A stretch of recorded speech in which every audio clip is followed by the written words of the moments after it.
Hi, this is Tanya Sheridan with InAllSassiness.com, and today I wanted to show you a fancy fold card that is super easy to create and has stunning outcome.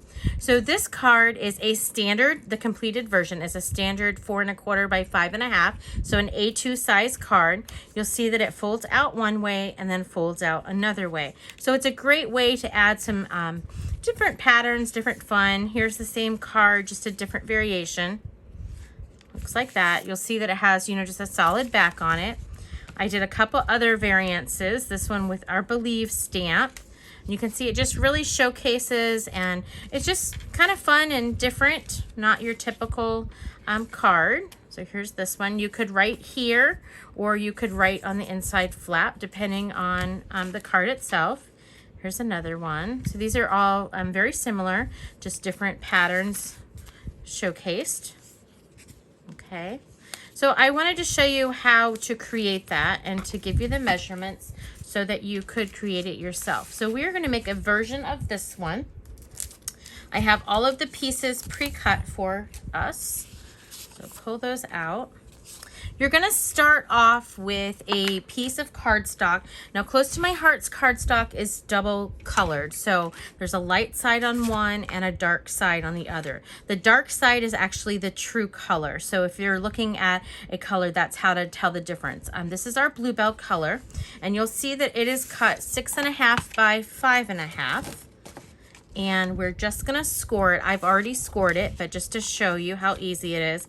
So I'm gonna score it right at 4 1/4, my little scoring, and then we're gonna fold it tight like that, okay? Then the second piece that needs to be scored is this piece. This piece is 3 1/4 by 4 1/4, and it's gonna be scored at 3 1/2. So I'm just gonna score that over there and fold that score. You have a regular flat scoring tool. I use the Score Buddy one, but my piece is missing. So this is the Cricut one. You can just reinforce that fold and then move your board out of your way, okay? So then here's all of your other pieces, and I'll share the measurements with these as well. But what you're gonna do is you're gonna take this piece, which is our piece that we scored, right? And you're gonna attach this piece to the back of it.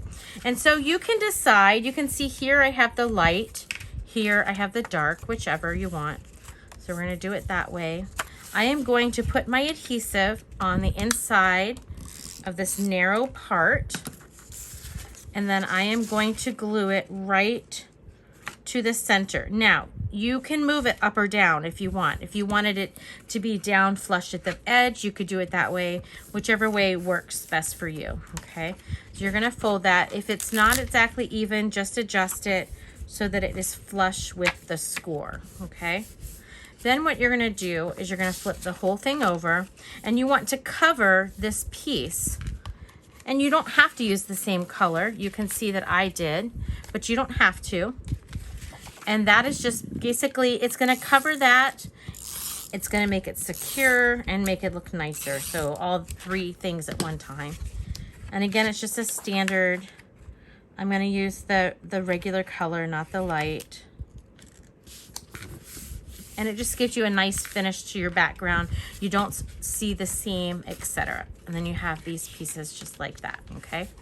Then what you're gonna do is you're gonna take the inside piece, and my piece I cut to 4 by 5 1/4, so that the outside rim is going to show for the center. So I'm just gonna flip that over, add my adhesive. I use the Close to My Heart runner religiously. I love that runner. I think it is awesome. It gives you a little bit of a repositionable edge until a couple hours, couple days, what have you. So you basically, you can reposition it while you're working with it, and then it becomes permanent over time, which I think is awesome, because I'm not very good at always getting it on the first time the right way. Okay, so on this side here, this piece is going to come all the way down. And you'll notice on my sample card, I used the mulberry color. Here I'm using the bluebell color because I think it looks really pretty with this paper. Got a little bit on. That's the other nice thing about this adhesive runner is you can just wipe it right off. Now I'm going to put this right in the fold of the score line in case my piece is a little bit off. That way, if it is, I can flip it to the front and you can see it exceeds it a little bit. I can leave that, which I'm going to do, or I could take my scissors and just trim that off. But if you start at the fold and you go outward, it makes it easier to trim if you have an oopsie or a mistake, etc. Okay, so this is the full, this is the partial. That gives a little bit of a difference, right? So we're gonna shut that. And then this piece here, you'll notice is also the full length. So it really makes this edge pop out. Now I have a pattern here, so I want to kind of match it. And I think I want it to go this way. So I want the blue down at the bottom. So I'm gonna put the adhesive on this one.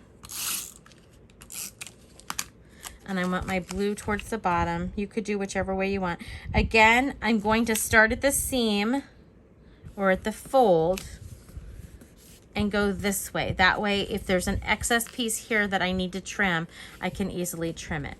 Then I've cut additional piece of the inside and just a small, about a 1/2 inch.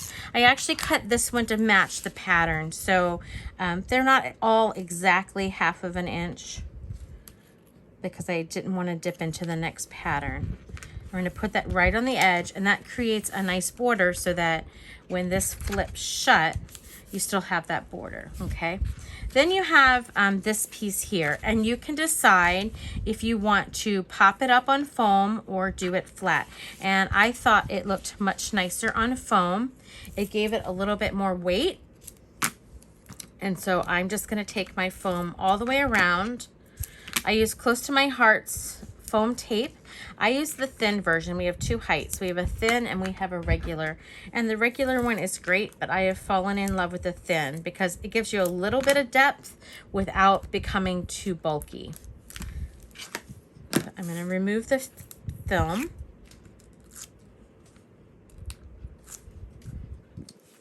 And then this is going to go on the front panel. And I've already pre-stamped that. You could use a photo if you wanted to do a photo card. I've used this card style for my Christmas cards before, which is a nice touch because it gives you a chance to use a little bit of a photo and then showcase it with the background. So my sentiment I have already stamped and cut. And I already put the foam tape. I want that to pop out a little bit more. And you can see here on my paper, I used the light side of my ballerina here. And then for the sentiment, I used the same color of ballerina, but I used the dark side. So it just gives it a little bit of a difference and it pops out a little bit more. And so I'm gonna put that there. And then what I've done is I have added our rose gold sequins, and you could use any sequins. I use them with the glue dots. I swear by the glue dots, and I want the medium sequin. So if you don't have rose gold or you're using another project, any sequins will do, but the small one or the medium one is which one I liked for this particular card. I'm gonna put it in 2 of my flowers, and I wanna make sure that I have different ones just for some variety. I'm going to put the glue dot right on the back of my sequin in the center of my flowers. And then I'm going to come back with the rose gold liquid pearls. And for this one, I'm going to do a tiny dot in the center of each of the 2 sequins. That one's a little uneven, so it'll come back. And then I'm going to take it for a little difference, and I'm going to swirl it around the center of the swirly flower, just so it gives it a little bit of a difference and some depth. And that's all there is to it. So I hope you have fun creating this fun fancy fold card. I'll add the measurements for you and you will be all set. I'd love to see what you could create. You can send them to me at inallsassiness@gmail.com, and have a sassy day.